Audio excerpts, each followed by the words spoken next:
He was drowning in sweat, glasses sliding down his face, voice cracking under the strain. Norman Whitfield had done something no producer should do.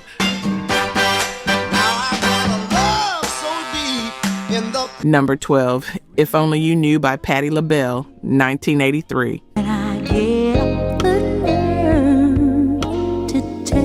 Here's what the credits don't tell you. Dexter Wansel and LaBelle argued for hours over how to sing this track.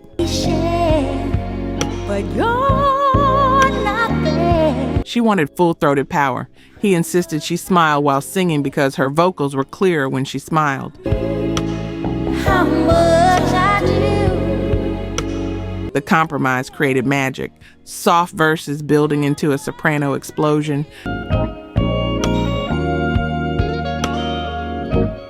Sigma Sound Studios in Philadelphia, 1982.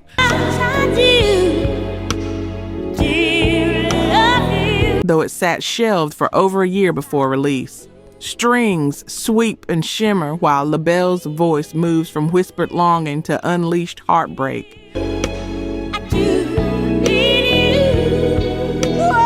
Notice how she holds back until the final choruses when restraint shatters into raw emotion.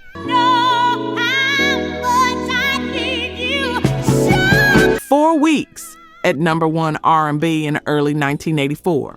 Her first ever solo chart topper after 20 years grinding through the business. 'Cause you don't even suspect. The song about longing for someone who doesn't know you exist became the soundtrack for every unspoken confession. You don't even suspect. This was slow dance music that made people stop moving and start listening, then start moving again when the climax hit.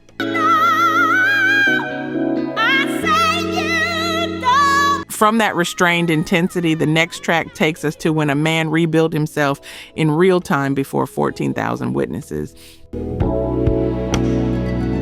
I dream of moments. Number 11, Distant Lover, live by Marvin Gaye, 1974. A man loses only woman in love.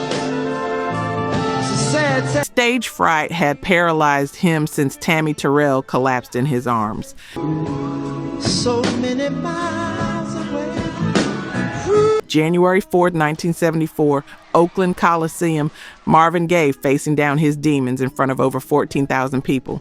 Watch what happens. He starts with the slowed theme from Trouble Man instrumental, lets tension coil, then begins singing.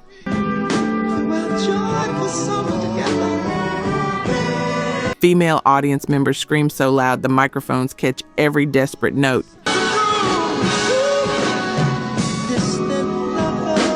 The studio version had lush arrangements. This live take has sweat, improvisation, and Gaye pushing his falsetto until it sounds otherworldly.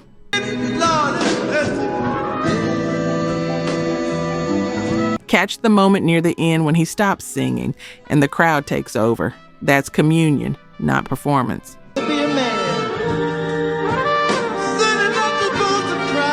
Motown issued it as a single 6 months later, hit number 28 pop. It became his signature show closer until his final tour in 1983.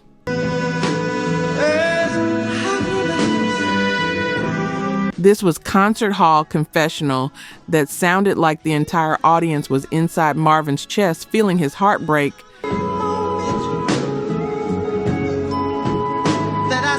That showed vulnerability as artistry.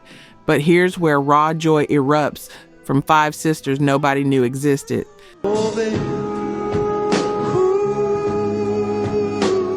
You know what breaks my heart a little? Only 1% of the people who watch R&B vinyl are actually subscribed. 99 out of 100 of you keep coming back, vibing with the grooves, feeling the stories, reliving the voices that built soul itself, but you still haven't hit that button. Think about it. You spent time here, maybe even rediscovered a song that hit you right in the chest. And yet, you're walking away before the next track drops. Subscribing costs nothing, not a cent. But it means you'll never miss the moments that remind you who you were when that record first played. R&B vinyl isn't just music. It's memory, it's heritage. It's the pulse that still beats under everything we love. Don't just listen from the sidelines. Be part of the 1% who keep the soul alive. Hit subscribe, stay, groove, and keep the record spinning with us. Number 10, I Believe in Miracles by the Jackson Sisters, 1973. The label almost let this die. Prophecy Records released it in 1973 and barely promoted it.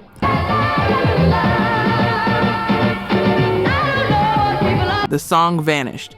Fast forward to the UK rare groove scene, DJs started spinning this forgotten Detroit gem, and dancers lost their minds.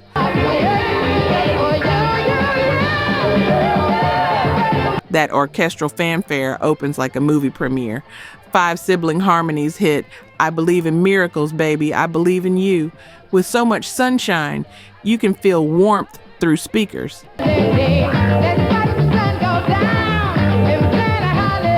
Gene Page arranged strings that climb and scatter before snapping back together.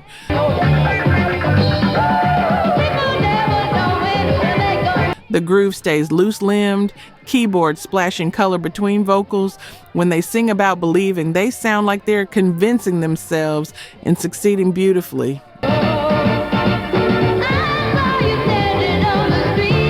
Never charted originally, became a rare groove holy grail worth hundreds on vinyl.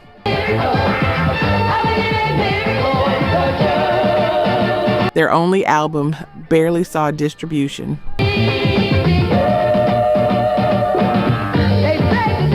This was basement party magic that sounded like 5 voices discovering flight at the exact same moment. From that joyful eruption to something quieter, almost unbearably intimate.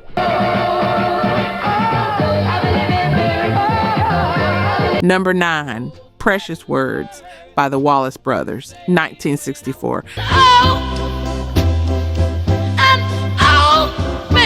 They were teenagers recording in someone's basement in Atlanta, 14 to 16 years old. You say you really want me. The organ sounds like it belongs in a church broom cupboard. The piano is beautifully out of tune. 2 young voices singing 2-part harmonies over the simplest rhythm imaginable. And somehow it sounds like the most honest thing ever committed to tape.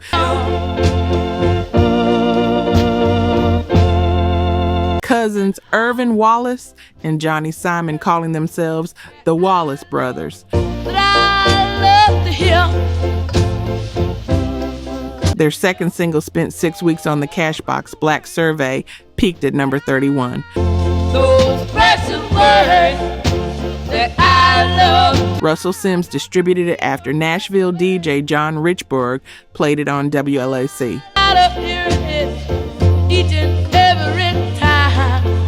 The production is primitive, stripped down, desolate, nothing glossy about it.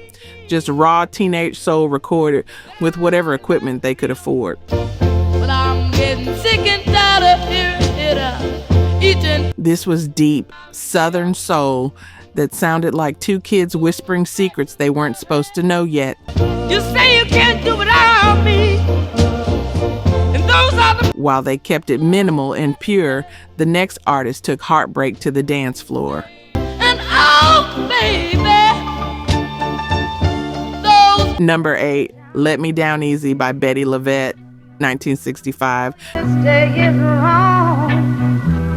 I know it's all. She's shouting, "Please," at the end, and you can hear her voice cracking under the weight of desperation.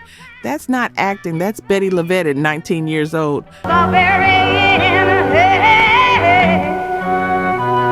Recording for Cala Records, delivering a torch ballad with so much intensity, it became a Northern soul obsession.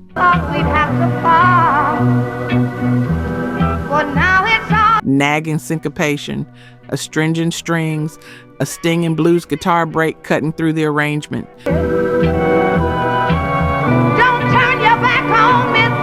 The rhythm has this tango-like quality that makes the whole track feel off balance, unstable, exactly like the relationship she's singing about. Say hello once in a while.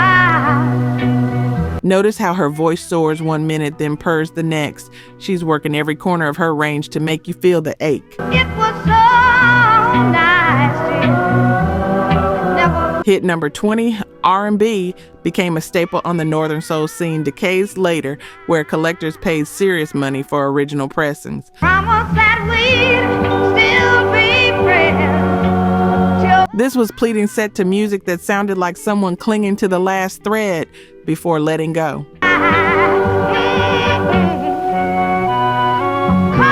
From that desperate intensity, we shift to quiet devastation wrapped in simplicity. Love for me is gone.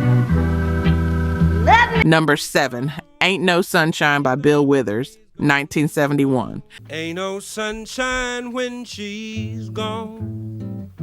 He was working at a factory making toilet seats for Boeing 747s when he wrote this. House just ain't no home anytime she goes. 31 years old, Booker T. Jones produced it with Stephen Stills on guitar, Donald Duck Dunn on bass, Al Jackson Jr. on drums. Walking dance every day. The arrangement is sparse, just rhythm, strings, and Withers' voice carrying all the weight. 2 minutes, 6 seconds, and in the middle, instead of a third verse, he sings I Know 26 times. Ain't no sunshine when she's gone. And this house His voice syncopating like a riveting machine on the factory floor. Hit number 3 on the Billboard Hot 100, won the Grammy for Best R&B Song. wonder this time where she's gone. Originally released as the B-side to Harlem, but DJs flipped it and never looked back. Only dark. The song about missing someone who wasn't good for you, going back for seconds on rat poison as Withers described it, struck universal. She's gone to stay. Michael Jackson covered it the same year. This was lonely night music that sounded like someone talking themselves through the dark.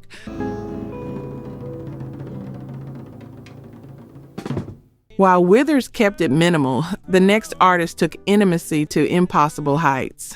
Away. Number 6, Lovin' You by Minnie Riperton, 1975. Loving you is more than Here's what nobody knew until later. Those high notes you hear near the end were literally practice runs. day in springtime. 'Cause loving you. Minnie Riperton hitting her whistle register while her baby daughter Maya sat in the studio, and Riperton singing Maya, Maya, Maya at the very end. No one else. Stevie Wonder, co-produced under the pseudonym El Toro Negro, played electric piano. Richard Rudolph, Riperton's husband, on acoustic guitar. Ooh, I'm more in love with you. That's it. 3 people creating magic that sounded impossibly delicate. Is all I wanna do.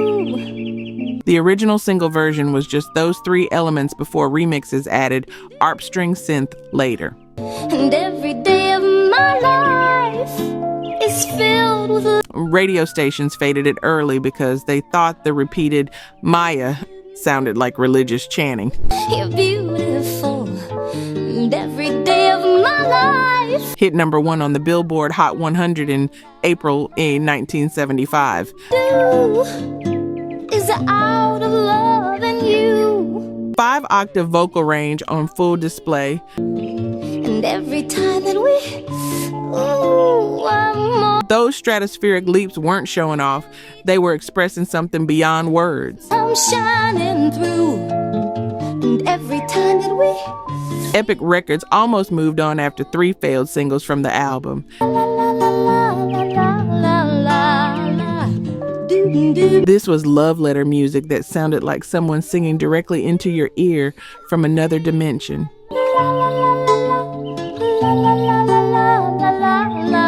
From that ethereal sweetness, we drop into something timeless, and warm.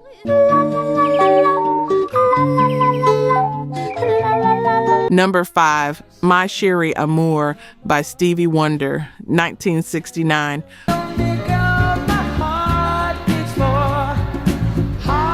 Originally titled Oh My Marcia, written in 1 hour about a girlfriend at the Michigan School for the Blind, Berry Gordy heard it and said it needed more development.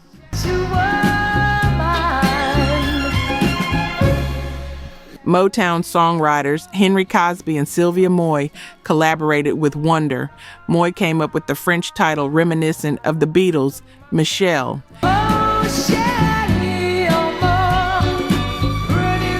The instruments recorded November 1967, horns and strings added days later, Wonder's vocals January 1968.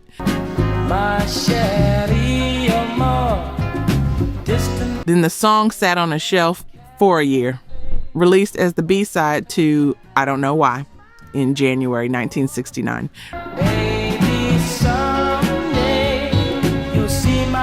Radio DJs started flipping the record. Fan response built. Tamla re-released it as the A-side. Hit number 4 pop. Stayed there 3 weeks straight.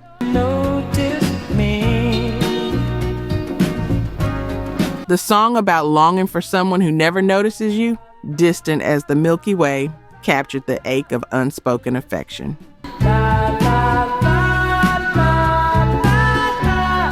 Hear how Wonder's harmonica punctuates the string arrangement, adding both swing and soul.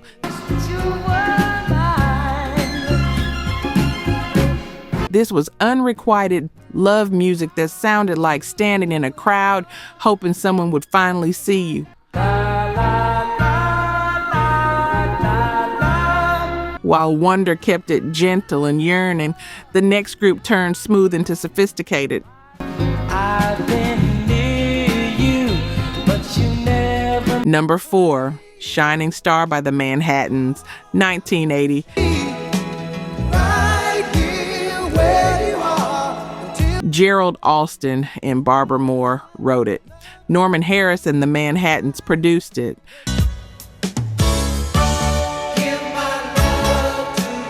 Released February 1980, spent 4 weeks at number 1 R&B early that year. Hit number 5 pop for 3 consecutive weeks. Right here where you are, until my dying. The Manhattans' highest charting single since Kiss and Say Goodbye 4 years earlier. And that track had been only the 2nd single ever certified platinum.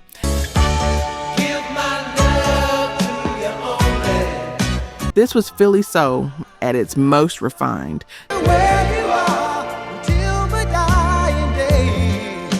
Strings arranged with precision, guitar licks that sparkle and shimmer, rhythm section locked in a pocket so smooth it feels effortless. Girl,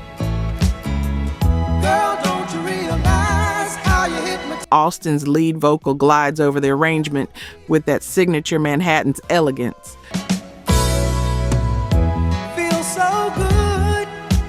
Notice the way the horns punch in unison before scattering into individual riffs.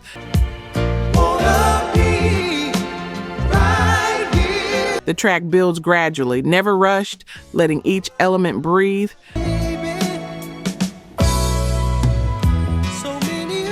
MFSB musicians laid the foundation, same session players who defined the Philadelphia sound.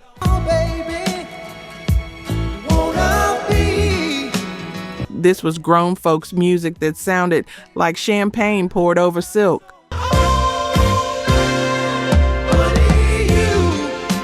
From that sophisticated smoothness, we jumped to disco breaking through with unfiltered sensuality.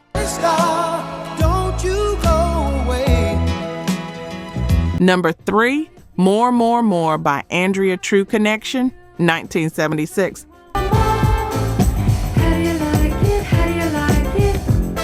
Here's the wildest backstory. Andrea True was a porn star stuck in Jamaica when the government banned asset transfers. Just get the cameras rolling, get the action going. She either had to forfeit her commercial fee or spend the money before leaving.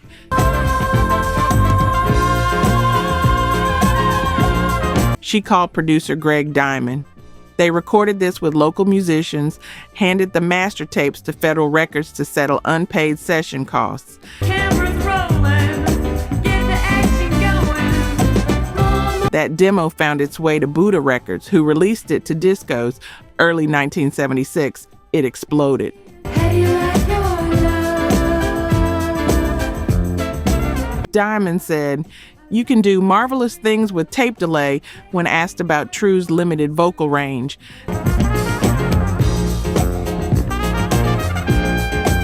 That breathy delivery, those sighing coos, that perky horn roll, it all worked because it sounded seductive without sounding smutty. But if you want to know how I really feel. Hit number 4, Billboard Hot 100, number 1 on the dance chart.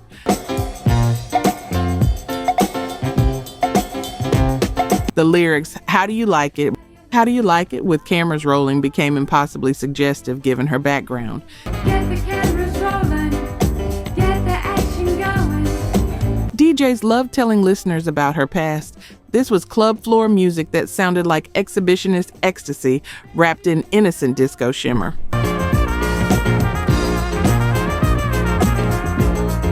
While disco purred seductively, rock band converts came next with urgent funk. How do you like it? How do you like it more? Number 2, Play That Funky Music by Wild Cherry, 1976. They were a hard rock cover band dying in front of black audiences at the 2001 Club in Cleveland.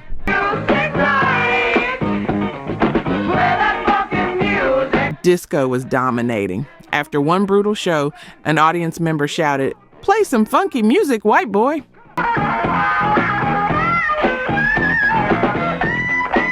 Rob Parisi wrote it down on a drink order pad. They recorded it in Cleveland with disco production.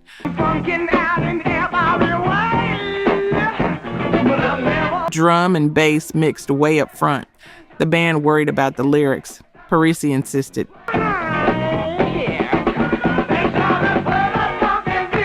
Originally the B-side to their Commodores cover.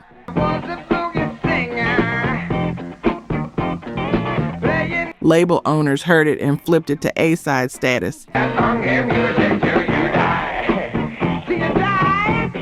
Hit number 1 pop and R&B simultaneously in September 1976. Stayed there 3 weeks. Sold over 2 million copies.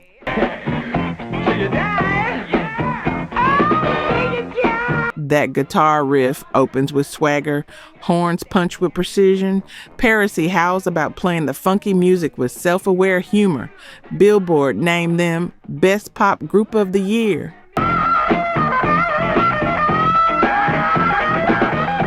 2 Grammy nominations followed.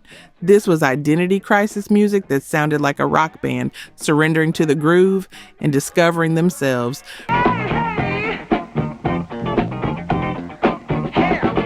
From white boys finding funk, we return to where Motown pushed greatness past breaking.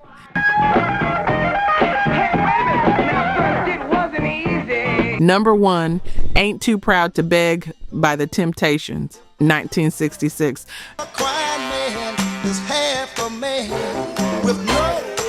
Norman Whitfield was furious. His song kept failing Motown's quality control meetings. Berry Gordy said it needed more story.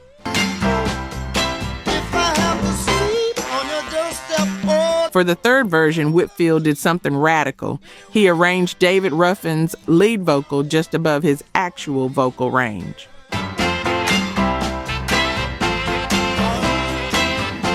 Ruffin had to strain through numerous takes to hit those high notes.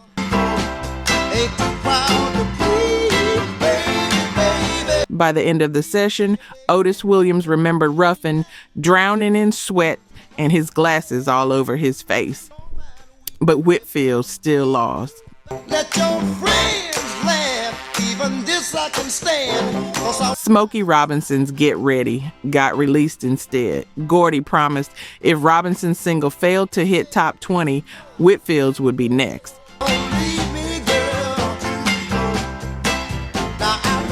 It didn't. Ain't Too Proud became the single. Ain't too proud. 8 non-consecutive weeks at number 1 R&B, number 13 Pop.